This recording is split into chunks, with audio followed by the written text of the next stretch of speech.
So we can start. Perfect. Thank you very much, Dr. Melissa, for being here with us today. Melissa, everyone, she's a master in business development. She has a bunch of different things that I don't want to. There's a huge belt of items: author, speaker, advocate, fractional CEO, and she founded and managed the Patton Consulting Group. Welcome, Dr. Melissa. The floor is yours. Let us know who you are, who do you help, how did you found the Patton Consulting Group? Well, first off, Luis, I'm going to have to put you in my pocket and take you everywhere I go because that was a really nice and kind intro. I really appreciate it. And it's great to be here on your show. You've had some really crazy topics. And so I feel honored and privileged to be on here in this capacity. Yeah, I've done a lot, made a lot of mistakes, had a lot of triumphs, but it's trial and error. That's life.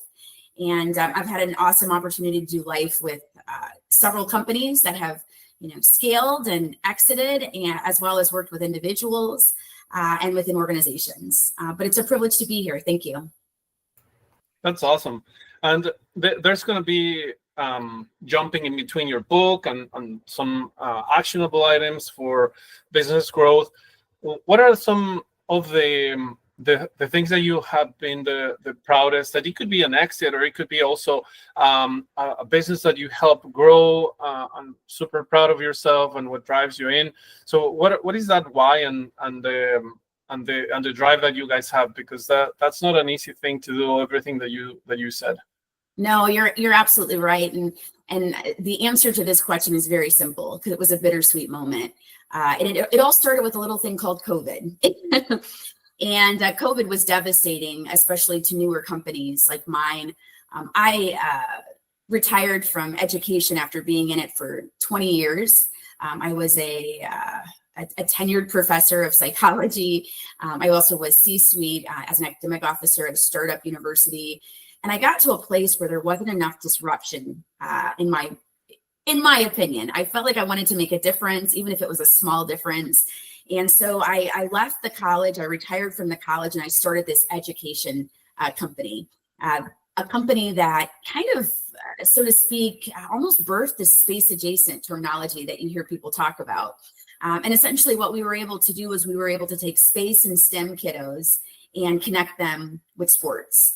And it was an incredible enterprise. We were about 2 to 3 years old when COVID hit. We were doing everything in person.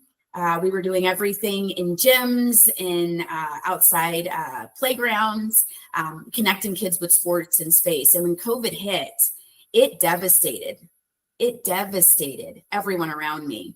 And we thought real quickly about how we could take what we considered a catastrophe in so many different arenas and how we could help Victory move forward. And that's exactly what we did. We started a SaaS, software as a service company, subscription based. And out of that, we were able to deliver to people's homes Victory programming.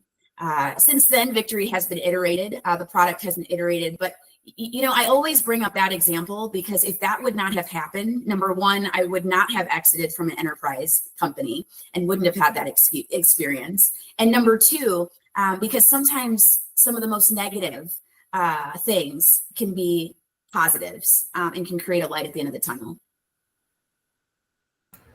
Got it. And I see on the impact that you guys are making in the industry. And let me ask you, and I don't know, like it depends on if you want to answer in a way or the other, but you know how CEOs are. It could be there could be an alpha. There could be someone. For me, I guess when someone gets help, and they need to be allowed to let themselves help. So you imagine having an alpha there. No, because I'm the CEO. I know everything, kind of thing. Yeah. And you're laughing. I have no idea what you're talking about. Like I must say you're a force. You like the fact that you can break those people and say, yeah, Melissa, you're right. I need your help. How does that work for you in a room that there's like this boomer that is he knows everything and they build whatever.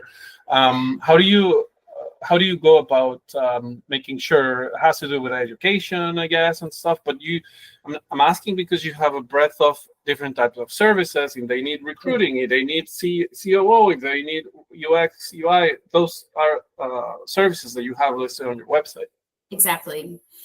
That's a really good question. And this is being recorded. It's going to go live to everyone. Yeah, everyone is watching. Yeah, so I need to make it as plain as possible because that's one of the things I'm known for. I am unapologetically authentic. Okay, I actually named my book after that. So what I will say is my life consists of walking into the room with those individuals every single day that I go to the office. I am traditionally always the only one.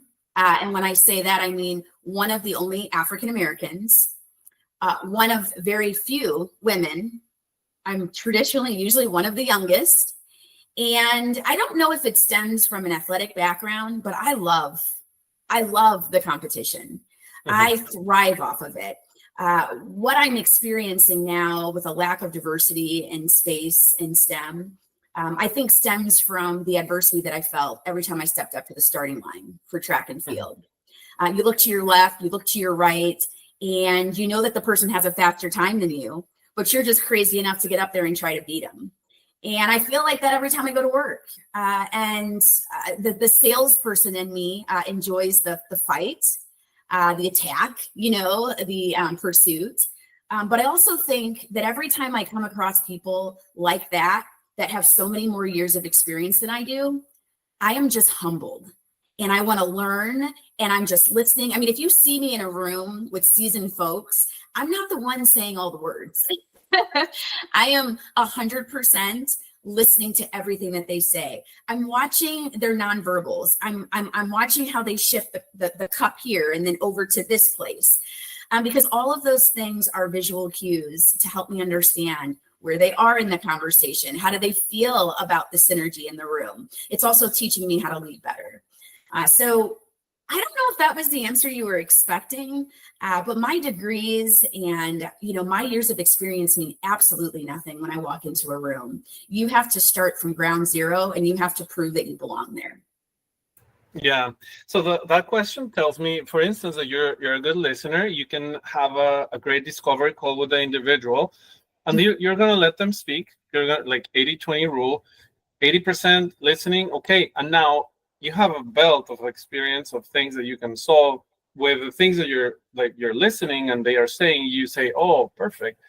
They are having an issue with retention of employees. And that's the 80-20. And you if you're going to recommend a mechanism that has the highest impact and leverage on their business, it has to be the one that you identified, but because you were listening, not because you were talking 80% of the time and just trying like, oh, I have this, that. So, yeah, okay. I'm following you. You're 100% right. that was easy. Now, that was a good transition so that we can talk about the book. So I saw it is in Amazon. It talks about about grit, resiliency. So how did you come up with was that because of the sport kind of mentality or the competitiveness? How did you come up with the idea of having this book out in the market? Yeah, so it's really actually not that sexy of a story.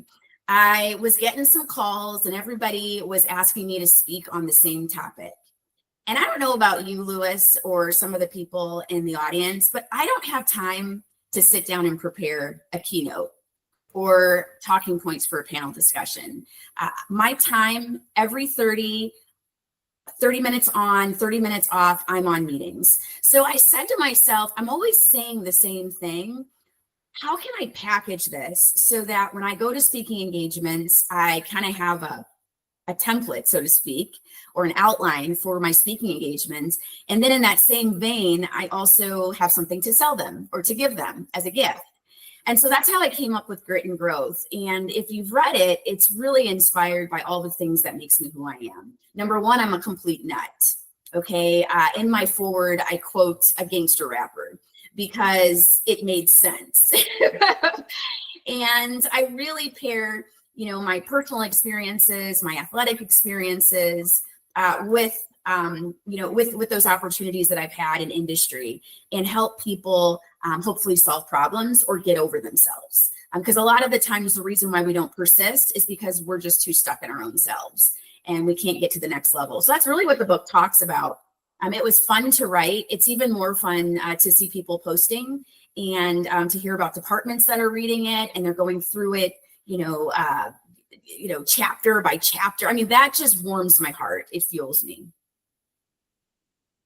That's like a great example of a good lead magnet to lead with value in the marketplace. And because it's really good, you're getting good feedback and they get a taste on their own time of all the things that you have done and the stories and the mechanisms of growth in your career.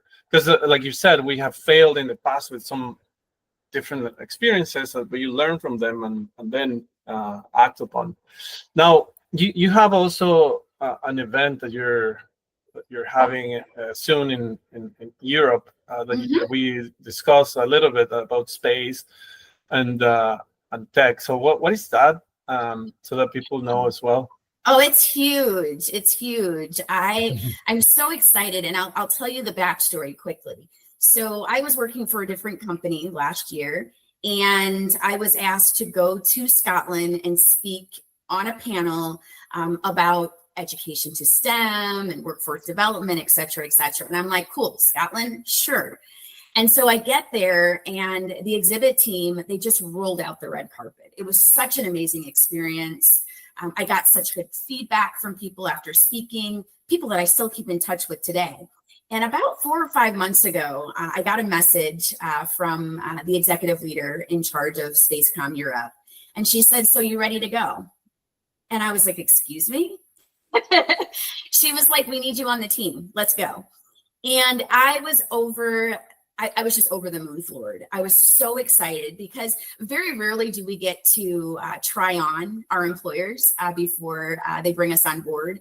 And this was an opportunity for me not only to have really good talking points about Spacecom, but be able to actually articulate to potential customers that this is the real deal and we're making a difference. And so my firm actually won a contract with them and I became head of UX engagement. So we are creating and curating opportunities for US delegates to go to Scotland in London. Super excited. I'm talking to some of the largest companies in the nation. I had a conversation before I got on the airplane a couple of days ago with an insurance agent, essentially, I'm oversimplifying it, that's focusing on space because insurance that we have now is not dedicated to space. And I was just like, whoa, I need to get you on a panel. People need to hear about this stuff. So yeah, it's a really exciting adventure. My team is loving the opportunity to talk to different types of people, and we cannot wait for the December show in Scotland. That's amazing. I was just looking at some of the communications that were posted about yourself being the head of U.S. engagement in the Spacecom. It's I heard of it, but I didn't know much until I met you and was reading a little bit about it and all the people speaking. Like we're talking about version. Yes. Like it's Richard Branson. Like this is a real thing. Yeah. And the timing is perfect. You know, when you look at what's happening with new administration and when you're looking at what's going on with NASA and the opportunity to go abroad and create a stream of revenue for your US-based company, this makes sense. And then the ability for me to be here in the US and customize opportunity for those delegates. I sound like a salesperson, but really I'm super passionate about the vision and the direction that it's going in because guys, space is not just this random wild thing up there. Space is now. We're all in space. Yeah, absolutely. So that's what's next. And in terms of with that, what are some of the AI, like kind of talk, maybe shifting a little bit? Are you guys exploring AI technologies as well with your clients or with the initiative at Spacecom? What's your experience with AI? What do you guys have done with that? Yeah, so AI is everywhere. And I don't want to tell you all my secrets because people pay me. No, I'm kidding. I'm a smaller firm. People don't realize that we manage some pretty big clients and some big contracts. But the way that we stay lean and agile is through AI, to be honest with you. So we're using AI within Patton Consulting Group in a couple different capacities. Number one, with email workflow. So having AI actually invite people to schedule a meeting, whether it be through Calendly or whether it be through a product like Lindy. I was just super excited. I'm totally giving them a shout out. Hopefully they're a good company. But I just got a chance to talk to the CEO of Clara, which is another email workflow type of system. So we're going to be invited to their pilot. My team doesn't even know that yet, which is very exciting. So figuring out ways not to eliminate titles or positions, but better and be more efficient at what we're doing as far as our workflow. We also use a souped up version of Monday.com CRM. One day they're going to hire me to be their spokesperson if I say their name in every single podcast that I'm on. But they have incredible tools when it comes to AI and integration. And when you're dealing with a CRM, whether it's HubSpot, whether it's one of these other ones, you want it to work the way you want it to work, and you want to be able to customize it to work for you. And we found with some of their AI integrations and some of the new stuff that they have going on with their CRM, it has worked tremendously well for us. So AI is almost my entire administrative team, to the fact where I don't even have an EA. I have an assistant that's learning how to incorporate AI in everything that we do top down. AI is huge in space. Obviously, it's interrelated and integrated into everything you could possibly imagine. And it's getting bigger and bigger and bigger and more infused. The question always comes up. I was actually in an interview a couple hours ago, and they asked me the same question. And I was explaining to them the problem persists in not losing people, but people not being able to manage the AI. They have to be able to understand how the AI is supposed to work and how to manipulate or move it or change it so that it works for us. When we stop focusing and prioritizing that, we're going to be in a lot of trouble. But I lean in, which is not an atypical thing an educator would say. I know. It's very atypical. I know, but it's just the resistance of some of the educators that I talk to. Like they are so against it at some point, but they need to adapt. There's no way people are not going to use it. Like they can also jump in to basically detect or to empower themselves in order to counter the fact of people using AI and not learning about it. So, so we could be speaking about that for like 20 more minutes. Absolutely. Yeah. So I want to just, if you can give us maybe some final remarks or some inspirational, just to maybe touch someone to take action. Obviously, we're going to put in all the links, everything, your website, 2 websites. We're going to have also the book, everything, so people can see the Spacecom. And yeah, if you can tell us like maybe just some final remarks so people can take action into their daily lives, business owners. Yeah, that's a good question. I essentially, I think there's a lot that can be said. But I think that the most important thing, if I'm talking specifically to business owners and startups specifically, it's really important to realize that when you set up your company, when you set up your organization, that you get the support that you need out the gate. Don't set it up and then receive money and then move in directions and not understand what the different systemic steps are. A couple of weeks ago, I spoke on a podcast and we were talking about my ops playbook, which you all can get for free on my website. And essentially in that ops playbook, it was like, why prioritize an operations expert? And, I have a CEO, why do I need an ops person? And it's the reason behind that is because the CEO does the CEO stuff. the operations person takes that vision from the CEO and puts that vision in actionable items and steps that essentially the entire team can operate in. So I think that's the biggest thing for my, my business owners, my startups. I'm just really thinking clearly through the different systemic steps and making sure that you have those people in play. Good. Perfect. So with that, and I want to ask him more questions, but let's maybe schedule something later in 6 months so that we can speak on the workforce work that you're doing, the COO, all those things, in terms of playbooks and such, because there's so much we can share.